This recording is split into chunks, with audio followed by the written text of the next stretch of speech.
Welcome back to the X Podcast. I am at the long table with Tim Moore, Kevin Illich, Zach Brown, and why waste time with pleasantries? It is a historic day, and it was a long night.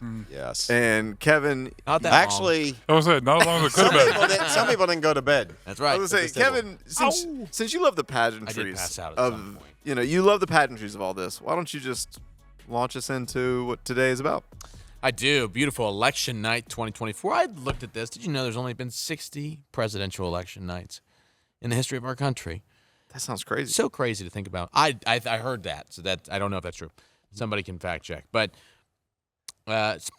these nights are always awesome because you never really know what's going to happen. They have millions and millions of dollars of pollsters. Makes everybody else nauseous, but you love it. Well, I think it's just incredible. We should stop for a second, whether you're excited or enraged at the way that it turned out. How cool is it? You never know what's going to happen, and that hundreds of millions of Americans voted. It's one thing that we all share in common. I got to show my kids for the first time. They went to the polls with me. Very cool day. Very cool. And to recognize the unprecedented nature of this election. You have two candidates that we've never had before. We've never had Well, we had one before. what's that? Well, what I'm saying, we've never had a African American woman before run or have be the candidate for a major party in a presidential election, and we've also not since Grover Cleveland have we had somebody run for a third consecutive presidential election. So many things that are just very unique about that we will probably never see again in our lifetime. And then you look at a guy like Donald Trump, he's like one of one. I'm not sure if there is people like him anywhere. He's also the first felon ever elected. Right. Don't open that can of worms in the first 5 minutes of the podcast. But I think I'm trying to be positive. This is great. Wow, we definitely know how you voted. Exactly. No, don't even start with me. Number one. Number two, Jill Stein. if you're talking about if you're talking about firsts, He did. that vote for was Jill Stein, that's by a the way. big first. Not even as a knock, but that is a big first that we had a felon. And he's only the second president to serve a second non-consecutive Term. term. Yes. Yeah, I have a question. it was the first.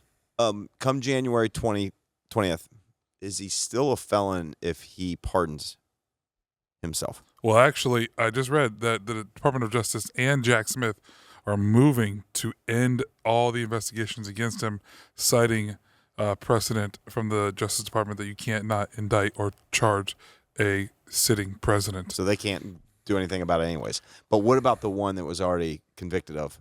They appealed it, right?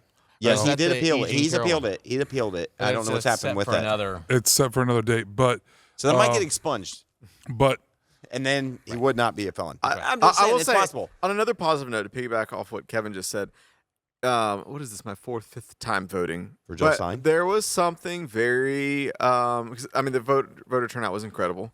And I think this was not probably, as much as Actually, it was not very good. much as 2020. It felt like it was crazy. I've never heard so many people standing in lines going. there are early so many voting. people that I know that have said this was the first time they ever voted. Like Right. a Yes. lot. Yeah. So you But- makes you wonder what happened in 2020. But all I was gonna say is, for some reason, this is the most like. How did we get so many extra votes? More early voters this round than ever. Trump was the first president to win 3. No. Yeah. I'll complete my thought at some point. It was the first time. It was the most pride and patriotism I've ever felt voting. Like there was just something when I saw all the lines and I was in the process and because of so much that's been like in the news internationally and just it feels like even more geopolitical upheaval and just craziness. And I'm like, this really is. You kind of just get numb to all the. It's your civic duty. But it really is like incredible. Yeah. That we all get to, and the people that are coming in. You can do this, and you take your ballot there, and it was just kind of like, wow, there really is something special about this. That we get to I take part definitely of felt this. like it was this time around versus other times. I don't know why, but it felt more like a privilege than ever before. And I think I don't know what caused Do that, you but that's think? why I felt. I actually think there's a direct correlation because the last time we did this, it was in the middle of a pandemic. Maybe. And when you had to go, it was social distance. You had to wear a mask. I mean, you know how Some of us vote in the midterms too. Well, yes, of course. This is going to be a fun Just fight. saying. Oh my gosh. I'm trying to poke the bear. I would say I voted in the midterm. So, but I think that for a lot of people, probably that might have been perhaps the last time they voted, and this is a completely different environment from. I do think that then. the polling place I went to it looked and felt like America, Where, right? where did you go? David Lutheran here in town. Yeah. And so just to see so many different people, old people, young people, white people, black people, Hispanic people, people that looked like they'd never been to a polling place in their life before, people with kids, it was very cool. And I feel like a benefit that we don't talk about often from since politics has become super, super divided and radicalized, it feels like, is that we have an ability to, I think now, overcome the tension a little bit, right, and be humans with one another. I just thought it was really great, and I think I would attribute that to it's harder to pinpoint like a certain social group or a certain racial group voting for a certain candidate. I think that those lines have been blurred, whereas maybe I think in 2008 and 2012 it was like 95% of black males voted for Barack Obama, right? And now what's one of what they said going into last night, one of Kamala Harris's strongest demographics was white, suburban, college-educated women, or whatever they said. Like, it's just America, I think, is operating right now in more of a melting pot fashion, which I think makes it very interesting. And I think makes your social interactions with all the different types of people very It's a beautiful thing. Different thing. A little more battle-tested. But do you really think, go back to something earlier you said, do you really think there's going to be less tension? No? Well, I mean, as far as like pre and post election, I sure hope so. I mean, I was going into yesterday. I love politics. We've talked about. I love the pageantry, but can't wait for it to be over. Yeah. Yeah, I think everyone's tired of the race, the ads, the talking points. I personally am ready to find something else to talk about other than this. Although it is fascinating, and here we I are. think it was best case scenario for unity, like One party winning decisively. Yeah. Yeah. That is very true. Also very telling. Yeah. I mean, And there's it things that you speaks when- can't ignore. When Donald Trump wins the popular vote, wins the Electoral College, and then the Republicans win the House, which I think maintain it. I think that's been said, right? They won the Senate. They flipped the Senate. It's not been called. It's not been called, but it looks like they're going to win all of them. I think that's very telling. Yeah. It's very telling about what this last election cycle did to or in America. It's interesting how much, every news station almost is like, this is a toss-up, this is a toss-up, this is a toss-up. Were you surprised at just how far it went? No. I think if this would have happened 2 weeks ago or 3 weeks ago, this is exactly what I thought was going to happen 3 weeks ago. There was a little bit of run, like the last week leading up to the election, where it seemed like after the rally at MSG, after some of the comments that were made, some of the closing arguments from Donald Trump, that perhaps Harris could tighten it a little bit. But, it seemed like after her being inserted into the race, and then the momentum she had from August, and then the bounce from the DNC, it seemed like that ran out about mid-September, and she had no other plan to actually keep it going. And it was dying, and it seemed like this was going to be the end. And so I thought a little bit that last week, perhaps there was like a tightening or things like that at least could make it close, and I could see a path, and I think I even predicted maybe that could happen. It just seemed like the late momentum was breaking her way, but, It's probably because of a long list of celebrities that endorsed her at the end. That probably has helped give her that push over the edge. I feel like that was not the case. No, that happened all way before. It does help when the entire media machine calls your opponent Hitler for 2 weeks straight. They did. And I think that that's honestly one of the interesting parts about this. The main question I have for all of you is, do you think that the Republicans won the election or that the Democrats lost the election? Can the answer be both? Why? So here's my take. I think that let's start with the Republicans' side. I think that Donald Trump, whether you believe in his message or not, tapped into something in 2016 that not only has it not gone away, but it's gotten stronger since 2016. And I think that the Republican Party has found ways to continue to clearly communicate and speak to those things that he tapped into. And I think that the Democrats, while traditionally having perhaps some advantages in voting blocks and different things like that, and also, I mean, let's just admit COVID was a big thing that really kind of dramatically changed the state of the 2020 race. I think that the Democrats made a fatal error. Really, Joe Biden made a fatal error. You know, the 2022 midterms, it was supposed to be this huge red wave, right? Everyone thought it was going to be that, and it wasn't. If Joe Biden would have came out at the end of the 22 midterms and said, you know what, guys, I'm just the guy that was here to kind of take transitional candidate. the transitional candidate and take it back from Trump, and we've had some success, but I am going to step out right now, and I'm going to give the next generation of the Democratic Party a chance to create new vision, new leadership, new messaging that perhaps they would have had a chance. I'm not saying it would have happened. I'm just saying they probably would have performed better than what they would have if he had made that decision then. But it was historically, it would have been even worse than what it was last night if Joe Biden had actually stayed in the race. Yeah, I agree. I would say this, though. Don't you think that the voter turnout not just defies the messaging you've heard about Trump from mainstream media? Like, Trump gained aggressively in every minority group. Mm-hmm. And I'm not saying this to make any statement, but objectively, for the last, since 2015, what has been hurled at him, not saying it has been, this is a absolute dangerous, racist, misogynist. And the voter turnout was like decisively last night, that the voting population, the people who turned out, rejected that whole entire narrative. I think, a couple of things. I think one, just going back to something you said earlier, I personally didn't hear anybody call him Hitler. What I did hear, I'm not saying they didn't. I'm saying I didn't hear it. What I did hear a lot the last few weeks it was all over the news. People quoting him about how much he had praised Hitler. I mean, the vermin comments, I wish I had generals like the Nazis. John Kelly, who worked for him, came out 2 weeks before the election talking about how much Hitler, or how much Trump would say he liked Hitler.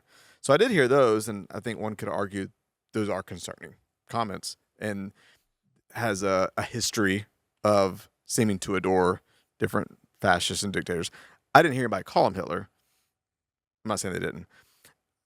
Oh, yeah, it was okay. It was everywhere. Okay, I mean, but I did hear a lot, because I've tried to watch both sides a lot the last few weeks, months. I did hear a lot of people talking about it's concerning the comments he's made about Hitler and the Nazis. And I will say, go ahead, finish. But I was just going to say, to me, I walked away thinking, I'm going to have so many thoughts from Hitler the election. 43% of the Jewish vote. Say what? In America. If he's Hitler, then he carried 43% of the Jewish vote. Well, but he outperformed it by, 15 points from the last election cycle. Yeah, but I just think that speaks more to policy. Like, I think people's concern for the Hitler thing is not Jewish in nature as much as it is dictator concerns. I think when you talk about the Jews specifically, he is openly one of the most pro-Israel presidents. So that makes sense that the Jewish population would support him the most. I just think it comes down to, I think both sides have talked about this, and I think honest, fair assessment from both sides coming out of last night is, number one, most people are concerned about having groceries to feed their families. And I think whether it's justified or not, that's what both sides argue about. Trump has been credited for when it wasn't like that, and Biden-Harris administration has been blamed when it was like that. I think for the majority of people, all of the other things that even we debate at this table are just so secondary and maybe even ethereal compared to basic economics and immigration. But I also do think, like, when it comes down to the way, I don't think we're any less polarized than 4 years ago.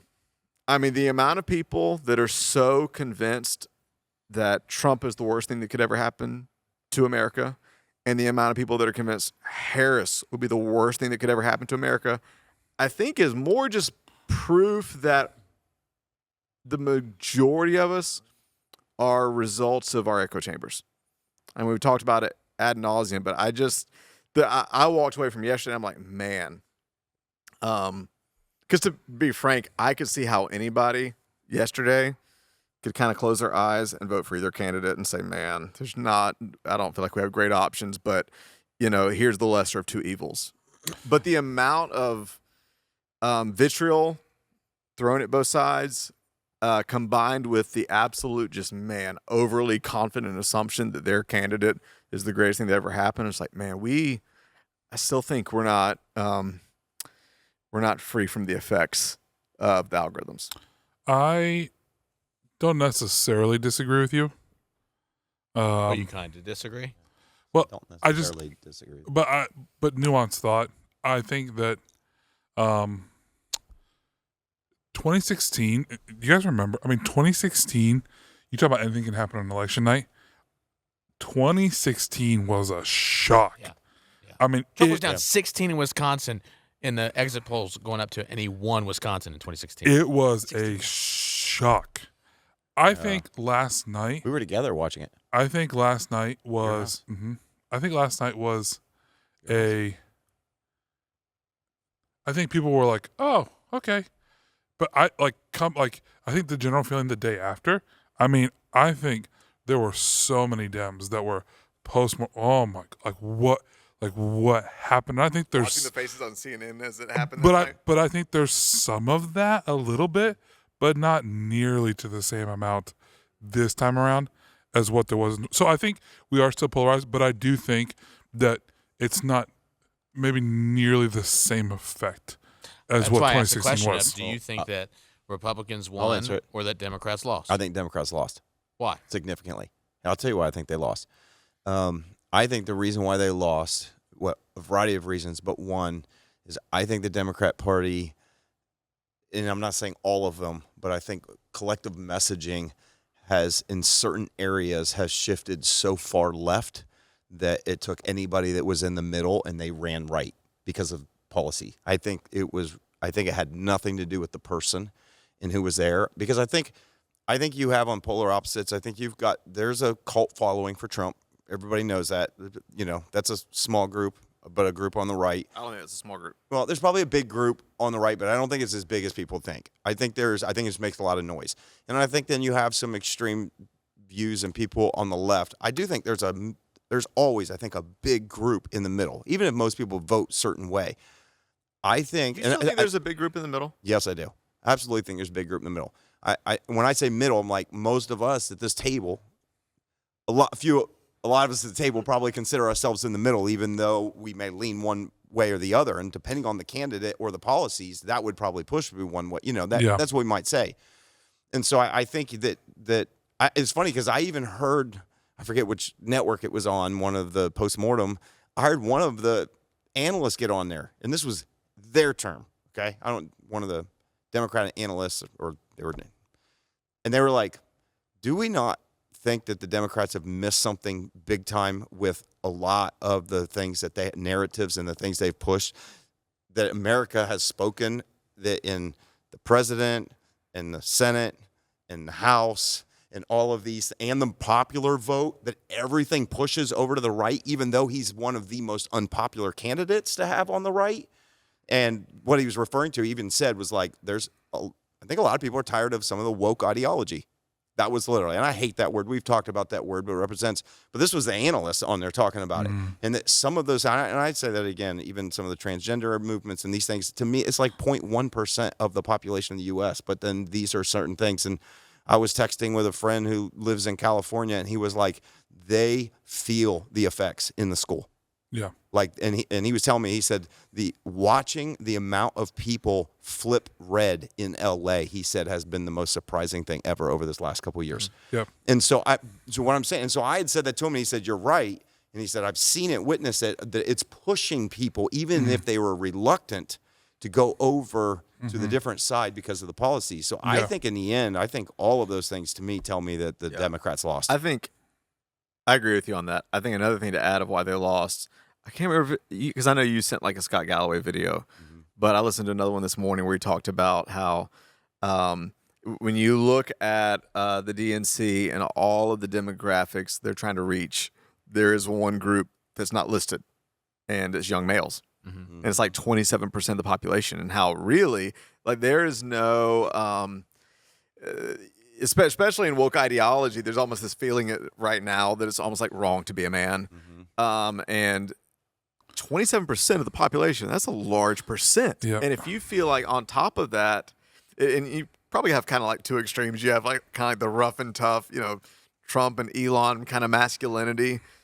And, whether you think it's healthy or unhealthy, the way it's always presented. But on the left, if there's like zero vision or zero appeal or zero just like, I mean, if right now, I think he was quoting the statistics like young males are, was it twice as likely to die by suicide, to be incarcerated, to struggle with addiction, to loneliness. I mean, there is a suffering and a struggling with young males in our society. And if there's like zero vision towards them, I think that's another huge miss. And that was, to be honest, and you'll probably agree with me on this, was that not Trump's whole campaign strategy this time around? Well, I thought as far as a broad coalition, that was a huge win for him.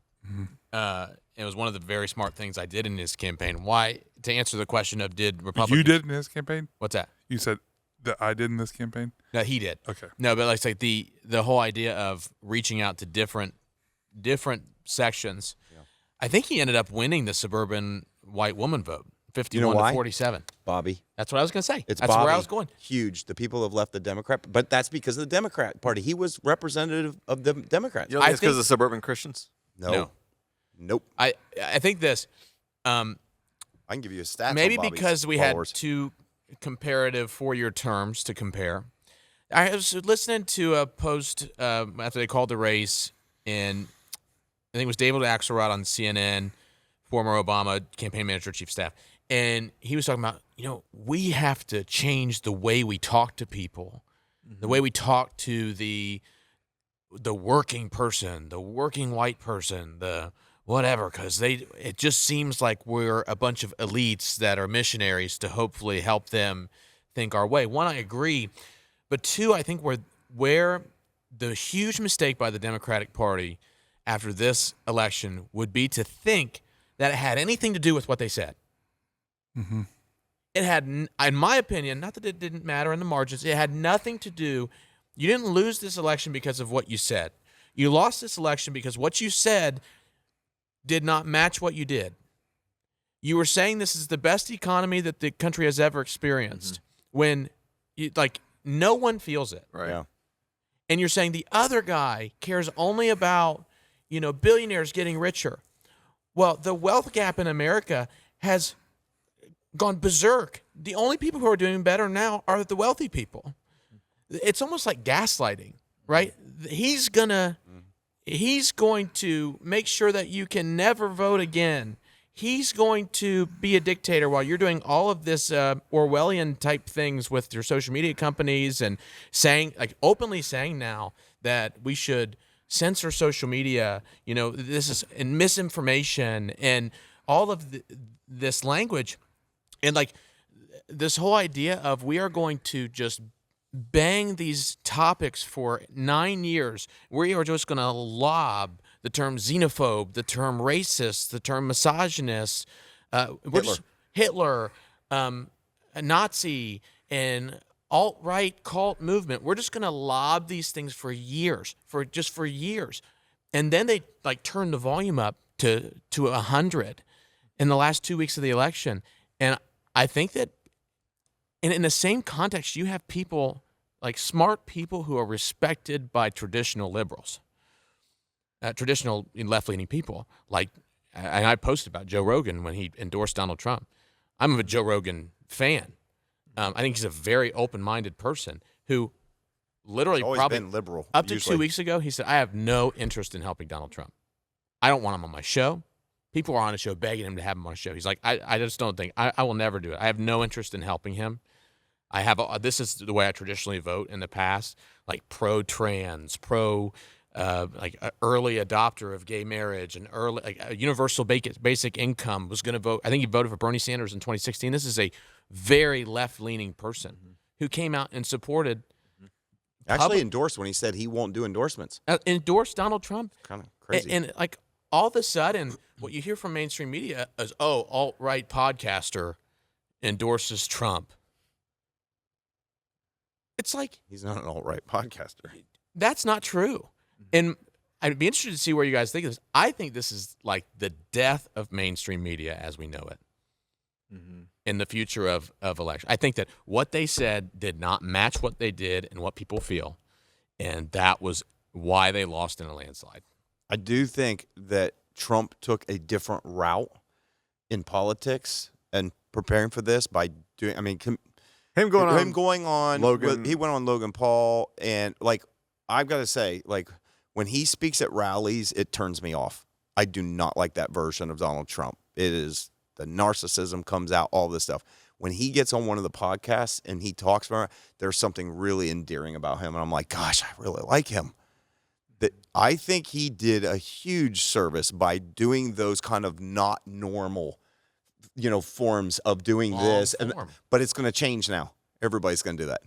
Everybody's going to, they're going to all pick up on it, and they're like, we're doing this. And whose podcast can I be on now? If they can do it. They will. Yeah, if they can. Yeah, I think that, there's a lot in what you said, but I think that a couple things, we'll just start with the latest and then move backwards. Yeah, he for sure campaigned differently, and I think the Democrats, another way that they lost is they kind of relied on traditional campaign methods. Let's have a great ground campaign. Let's get people knocking on doors. Let's get Hollywood. I saw a bunch of different things where it's like Republicans outsourced a lot of that, and they relied on text messaging, phone calls, podcasts, like much just more modern techniques that I think probably appealed better to voters. I think the podcasting was big. I think that going after the young men, young men, to your point, they watch these podcasts. They watch like these things. And I think more than ever, Gen Z does not get their news from legacy media sources. They get their news from Twitter, TikTok, different things like that. There's so many conservative methodologies or ways to put out content. You think about Turning Point USA. You think about guys like Charlie Kirk. You think about guys like InfoWars and Alex Jones. You think about all these different ones. There's so many different ways for people to go and get right conservative talking points. And I'm not even saying they're bad. I'm just like, there's so many ways that has happened, and there's like almost nothing like that. Breitbart, there's almost nothing like that on the left, and I just think that people trust those sources more because they're not legacy media, to your point. I think people look to those as like, okay, they're more arbiters of facts compared to legacy media. And so to your bigger question about have we seen the death of legacy media? I don't know. I think that they're going to have to take a hard look in the mirror and just say, okay, what are we about? How do we continue to objectively print or speak the truth? Because I do think that they do. I think legacy media is just shifting. I don't know if it'll die. Like, for example, this was very interesting. And going back, I don't know how many. The Washington Post wouldn't put out an endorsement. Yes. The LA Times didn't put out an endorsement. They've always put out endorsements. But I don't know. But to your point. Because I think they're trying to shift the narrative a little bit of what is being said about legacy media. But to your point, I don't know if there's a future for it. Yeah. I don't know if there's a future for it, but I do think that we can't just so Elon's version, he is posting all over X, citizen journalism is where it's at. I don't know if that's the answer either. I'm not saying the legacy media is, but I don't know if citizen journalism, just just no fact checking, no sources, I don't know if that's healthy either. So there's got to be, I think, a shift towards something better in the future for news, away from legacy media. But I don't know if we're there yet on what the right answer is. Does that make sense? Yes, I just disagree. I think to a certain extent, what Elon put out last night that I think is 100% right is that the how you battle disinformation and misinformation is not censored information. It's more information. Because I think what this election cured in the American psyche, in a way, was that the country will always tell you what's most important to them. Mm-hmm. Here's my question, though. And I'm going to finish the thought on the information thing. We'll hold your thought.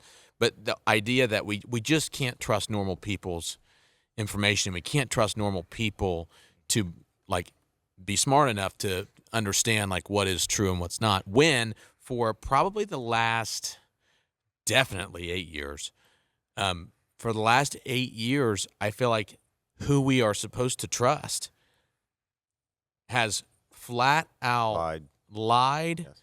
And I would almost say betrayed the American people, I feel. Mm-hmm. I feel very strongly. You're a reader. Mm-hmm. 1984, Mm-hmm. Ministry of Truth, the book. Mm-hmm. What I heard, I don't care if people get mad at Trump or if news, I really don't care. He brings a lot of it on himself. But there's a difference between having a conversation around this topic and then becoming Orwellian. Mm-hmm. And having them talk about how he's Hitler, how he's a Nazi, how he's a fascist. John Kelly said it. Oh, my gosh, we're going to run with it.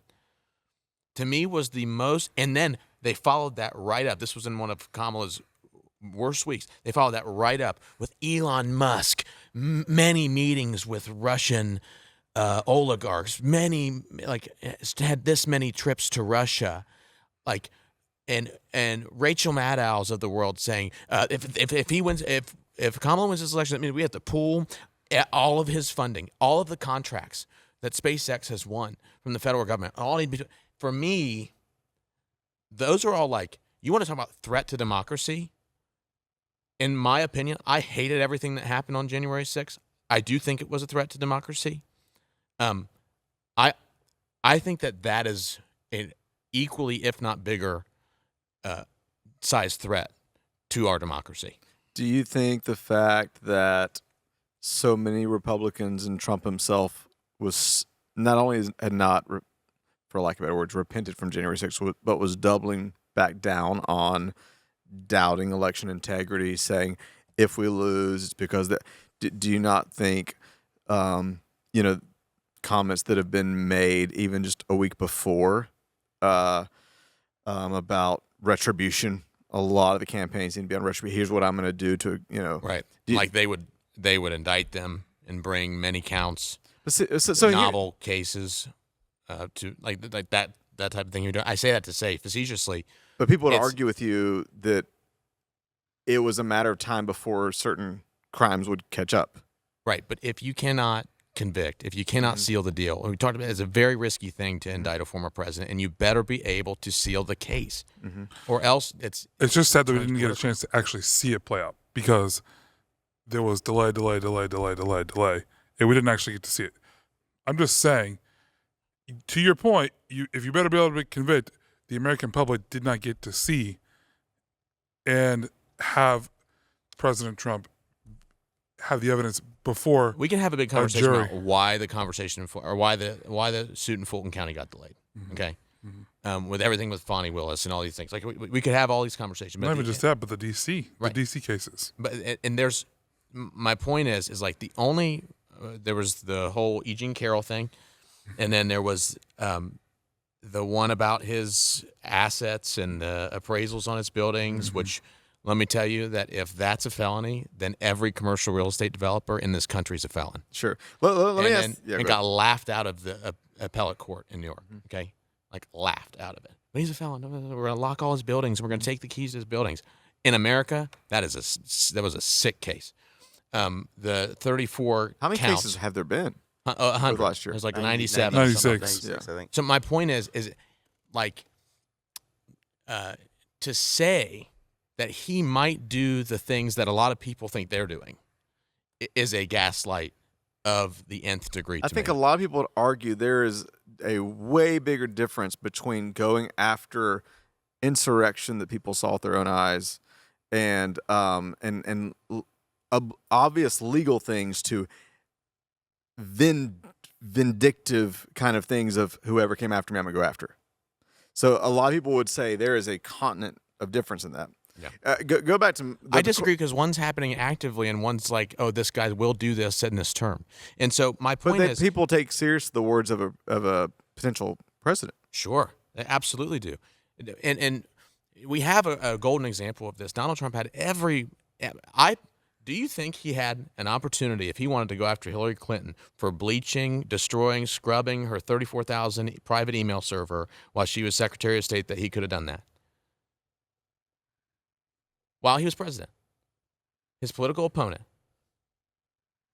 But what does that have to do with him? Proof of did he go after his political? And I'll tell you one thing about January 6th. I hated January 6th. I was with you guys at this table when January 6th happened. I hated everything about it. Here's two takeaways. One, we had the most transparent voting experience last night in our country that we have had ever. That system, I tell you what no state and no precinct wanted to be in 2024, and that was Georgia of 2020. Nobody wanted to be Brad Refsberger, whatever his name is. Nobody wanted to be somebody who had the defamation suit against Rudy Giuliani and were awarded $100 million, those two poll workers. Dominion. Like, I think it was horrible, but I do think that our democracy responded to the openings that were allowed to be questioned during that. Everything was open. There was poll watchers, there was cameras, there was all these things. Yeah, the flip side of your argument would have been if he would have lost, what conversation would we be having right now? Sure. Because once there's forever perpetual doubt put into the legitimacy of a handover of power and of an election, it is who knows? But I think there's a reason we're having a very peaceful conversation about now. Yeah. Sure. I want to go back. The question I was going to ask for both sides, because I agree with you on the media thing. I think we've been seeing the death of what is now mainstream media for a while, and maybe you're right. This could be the final nail in the coffin. My question, again, not to beat the dead drum of the last 4 years and all the social dilemma stuff and calling the American mind stuff, but regardless of whether it is through a mainstream media outlet or through a podcast, which I agree, brings a whole different level of authenticity, a whole different level of trust of people saying, hey, they're void of agenda. I agree. But algorithmically, are we still screwed? Because whether somebody gets their information from a media outlet or a podcast, in the digital world we're all in now, even what you said earlier about they've been lobbing these accusations. Well, it just depends on who you listen to. Because I got 1,000 people that I know, women, people of different minorities that would argue, no, they're just reporting what he says on a regular basis. They would argue, no, they're not lobbing attacks. They're reporting what he said at rallies. So one side says, man, there's this agenda to label him a xenophobe. Another side would argue, no, they're reporting the xenophobic things he says. Right. So that is a lot of that, let's just be honest, is algorithmically what you're consuming. Mm-hmm. So I guess my question for both sides is, are we as a society algorithmically screwed regardless of how people are getting their news? What do you think? Because here's my thought when you asked me this question. I disagree that we can't expect the people that bring us our news to be honest. True. So I'm not arguing that. Right, I know. But that's why I think, I'm going to give you, there was a comment about Liz Cheney that Trump made the other day, and all over the mainstream news until they all had to walk it back was Trump says Liz Cheney should sit before a firing squad. And what Trump, you listen to that, and it's not even opaque. Mm-hmm. He says, well, let's give her a rifle and put her on the front lines and then see if she thinks we should still be sending our sons and daughters to war over. It's Right. the classic argument of it's easy to send young people to war when you're sitting in Washington, D.C., Sure. right? But get out on the front lines, and it's a whole different story. Right. It's like, and that, even if they walk it back, an Yeah. hour later or 2 hours later while they're mumbling Yeah, under their and both breath sides after the does big that. panel discussion, and I think both sides should be held accountable for it. Yes. Yeah, I agree. Yeah, I think that's one good example, but I do agree with you, Pastor Russ, that there are lots of moments where there are just things that he says, and you acknowledge that there. Oh my gosh, yes. He puts his foot in his mouth all the time. Oh my gosh, and, yes. and he But he says gets away dumb with things. it because people lie about things that didn't actually happen. So you leave the door open to where people are going like, well, what are they saying about him now? And then they go, the Charlottesville comments that he made, the ones where, there's good people on both sides, basically the first thing that was attacking Donald Trump as a racist, okay? Like that statement, like it was not at all what they pushed for years. Mm-hmm. For years. A complete, what would you say? A complete lie and misinterpretation of, like, just add a couple more seconds to the conversation. And he clearly condemns white supremacy. And no, that's not what I was saying. In that same conversation, but for 4 years, the most important people in our country who give us the news played on repeat and that is the starting point for his campaign. I think there will be books written about this later, but I actually think one of the more brilliant things, whether you agree with it or not, like him or hate him or not, that the Republican Party found a way to tap into is the distrust in media. And from 2016, really before 2016, till now, they have continued, and I mentioned earlier, but they have just built up and built up and built up conservative content, dominates the top 10 podcast list, dominates YouTube content. I mean, just blows away anything else. They found a way to get their message out and get their message out to the masses in comparison to the traditional legacy media ways that Dems have continued to use and dominate for years. It's almost like the Republicans realize, we're not going to win this fight.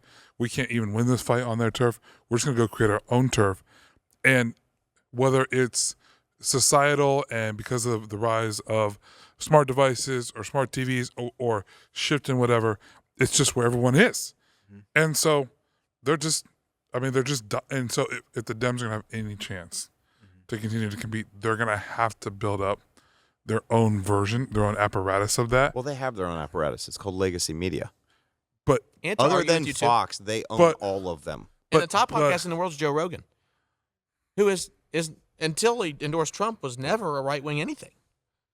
And my problem is that the left, and why I also think Democrats have lost the election. But if you go back and look, if you look at the rest of the content in different ones, let's say we even give you Joe Rogan, like Call Her Daddy, number 2 podcast, right?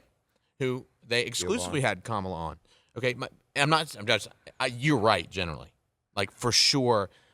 There's a new movement, and for sure, the more nuanced conversation you have, the more the people involved in those, apparently, last night turned out to vote in a way that people were surprised by. And while I do agree to your point that Joe Rogan has traditionally not been one way or the other, I mean, he fully arrived the night before the election with an endorsement of Donald Trump. So I think it was because Elon Musk, the guy who cares so much about climate change and the environment, that he started the world's most successful electric car company and Starlink and the Boring Company to reduce emissions and OpenAI, the smartest person that the world has maybe ever seen. They rejected him from that party. And I think that might have been the single biggest mistake that the party apparatus made. Yeah. No. yeah, It's fun. the effect of Elon on the race is crazy. The Yeah. people that have never voted Republican. Elon never voted right. In his adult life. Well, here's another one. Like some of those, Danica Patrick, right? There's another example. She never voted Republican. She came out and endorsed Donald Trump.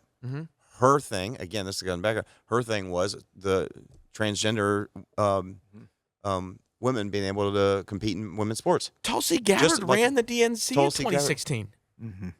Tulsi Gabbard, RFK, like all of them leaving the party would just tell you that there's a problem with the party. But see, here's where it's. But they have Liz Cheney and Dick Cheney. Here's where it goes back to algorithms because there's also been a long list of former Republican, even presidents and people that I mean, look at. But they're not leaving to go to the Democratic Party. Oh, a lot of them have, and think about the amount of people that Trump hired that left and wrote tell-all books about the threat that they say is. Again, that's where it really depends on what side that you're hearing. My concern, going back to earlier, this is my deep concern, is I love in theory, and I've heard other people say what you said earlier, that the American people are smart enough to hear both sides and decide on their own.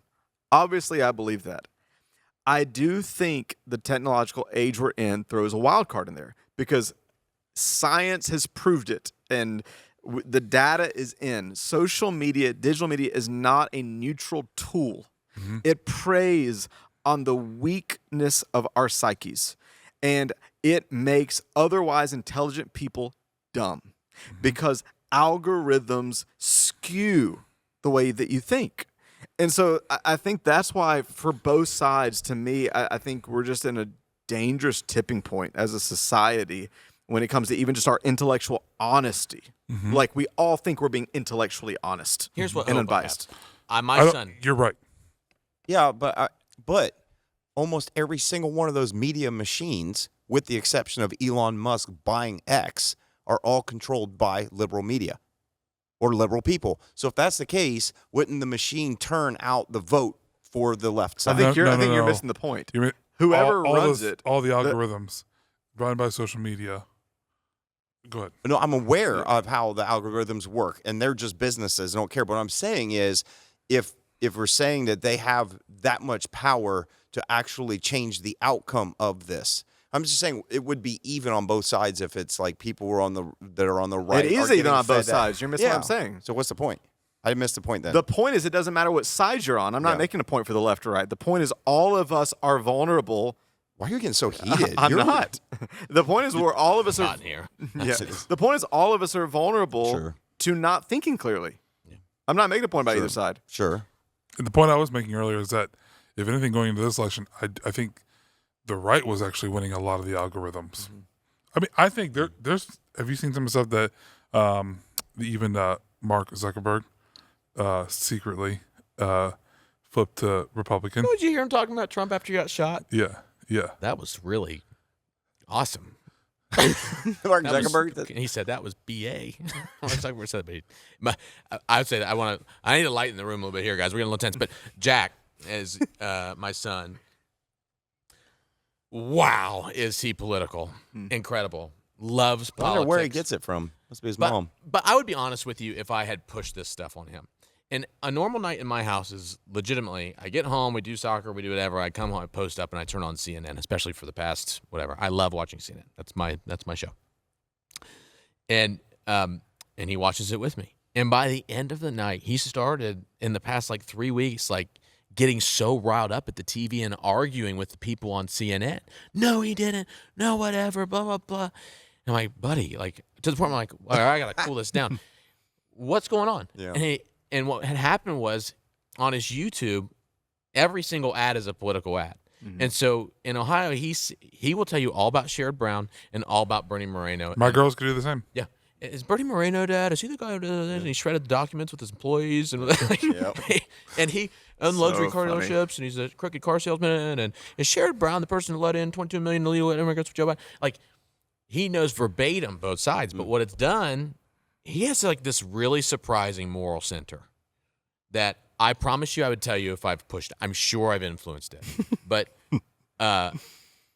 one of the things why I have hope is this next generation is going to understand how to carry unusually large amounts of information well and come to their own conclusion. Whereas I think even my generation and up, this is an abnormal amount. I went through high school without TikTok, okay? I think Instagram came out my senior year in high school. So I remember a time when all you had was the news, and I remember a time when there was no internet. But the younger generation is going to do much better with mass amounts of information. They know when something's AI. They know how to get to the truth. They have their reliable sources. Think about something like Snopes. Okay, Snopes is really kind of like this organically trusted, fact-checking media source. And it wasn't because anyone said they should be trusted.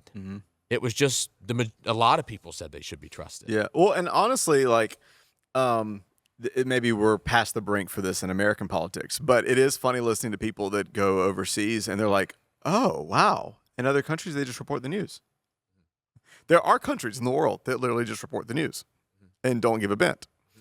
And so I don't know. I think what I hope to, just on a cultural level, is it doesn't feel like it to me at the moment, but I do hope the polarization. Yeah, I mean, I reposted something from somebody today that was so apolitical. It's not either side. It was just like, hey, I hope that today there's a lot of people rejoicing, then there's a lot of people that are grieving. I hope today, here's how we can find a way to move forward together.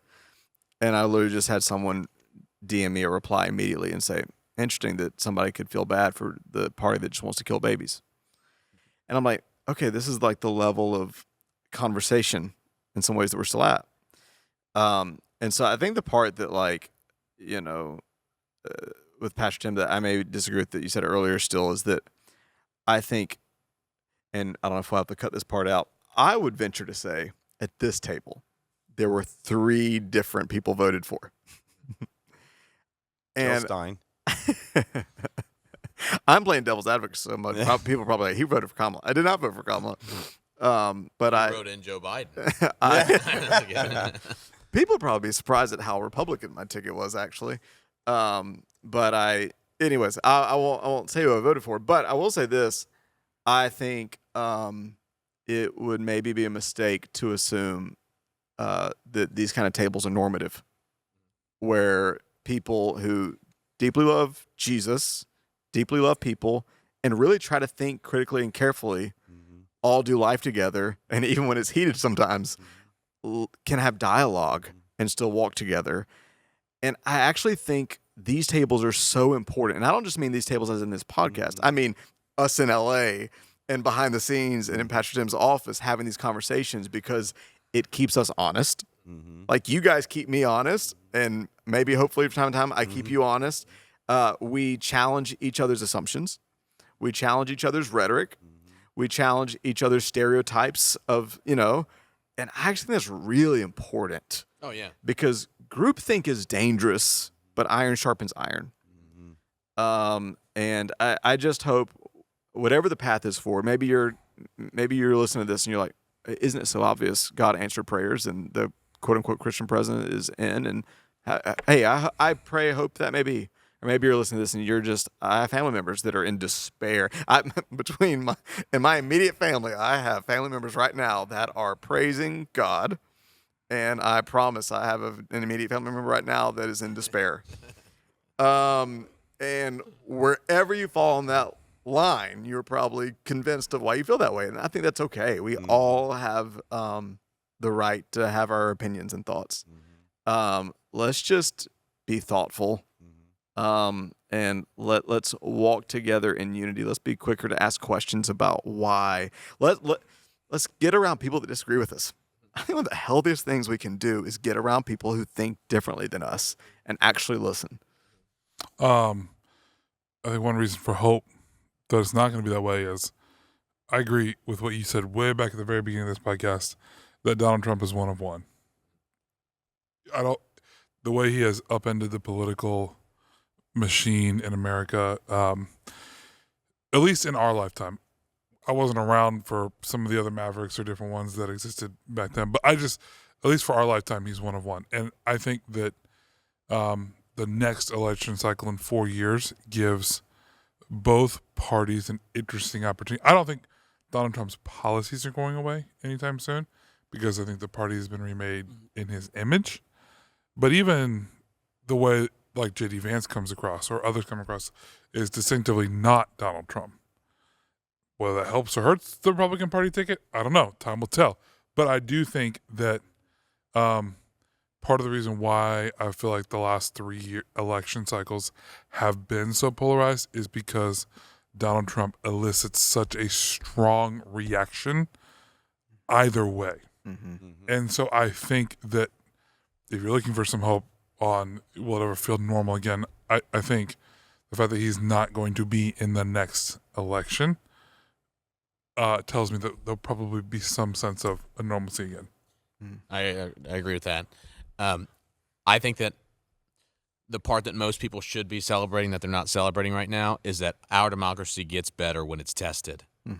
And so in the COVID times, in the age of social media, in the age of censorship or, deserved censorship or where free speech is, I think that our democracy gets stronger. And through even the riots in 2020 and through election integrity conversations in 2020, like that, this whole time, I'm excited because I feel like it makes our country stronger. And I feel like a lot of people are uncomfortable with the friction, but America was built on tension, right? Yeah. This is why we have the country that we have, is because we get into the arena, right? We have these discussions. We feel so passionately about what makes our country that we've had internal wars over it, okay? And then have the heart as a nation we've had wars over it and have reunited as a nation, right? And looked at people as peers, and like the way that we've grown as a country. I've actually been doing a lot of Civil War study lately. It was very fascinating. But I think it's fascinating with all the talk about civil wars. Like, is there going to be another civil war if one party wins or the other party wins? I went back and I just completely nerded out on the Civil War, and thought how. We recently drove on vacation. We drove by a couple like plantations, like literally cotton plantations in Alabama. Okay, and to think, okay, Andrea, like let's just put ourselves here in 1750, and there's no close hospitals, there's no roads, there's no cars, there is this way of life, and then you've got this other side of the country that feels so strongly about this moral virtue, and it was so heated and it was so existential for both of them that they killed how many hundreds of thousands of over 1 million Americans. Over 1 million of their own died. Probably a whole generation of the country died because they felt so. And guess what? The country still remained. And so for me, I think the lesson that teaches us is we don't need to run from there's people that are having a horrible day and will have a horrible month, and there's people that are rejoicing, and the same people, it was opposite 4 years ago, and guess what? We'll be better for it. We'll be so much better for it. So I'm excited about that. Yeah. It's been a fun conversation. I don't. Thank you. We're all Good night. giving our closing arguments. So who did you vote for? I don't have a closing argument. Okay. I don't have one. This is fun. What about you? Who'd you vote for? You'll never know. Never know. Never know. All right. What was interesting, we had a prayer this morning. Right before prayer, opened up to Psalm 72, and the title of the chapter was Prayer for the New King. Whoa. And he's not a king. Subtle statement there. Yeah. But it's just a reminder, wherever you land on it, if you're a person of faith, we're called to pray for and honor leaders. And so whoever is elected, want to wish the best for them, not the worst for them. That's right. And want to pray.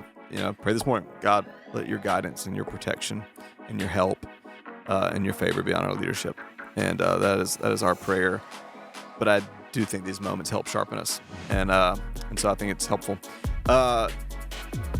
Thank you for joining. As always, if you found this conversation riveting, helpful, provocative in any way, share it with someone else. And until next week, we will see them. Hey guys, it's Russ. Thanks so much for listening. We really believe if we can get around tables instead of behind screens, if we can talk to each other instead of at each other, we can make the world better. To help us do that, here are a few things you can do to help. First, if you haven't yet, leave a review on Apple or Spotify and hit subscribe on YouTube. This helps more than you know. Also, if you have been impacted by the community out of which this podcast comes, that's X Church, Maybe you're local or you've been touched by the messages and impact across the country, even the world. I want to encourage you to support this work. A powerful life principle is to invest in the people and places that invest in you. And so I want to invite you to do that right now by going to thex.church/give. You can give a one-time small gift, a sacrificial gift, or even become a recurring partner. Together, let's keep elevating the conversation, thinking higher, loving deeper, and making the world better. Cheers.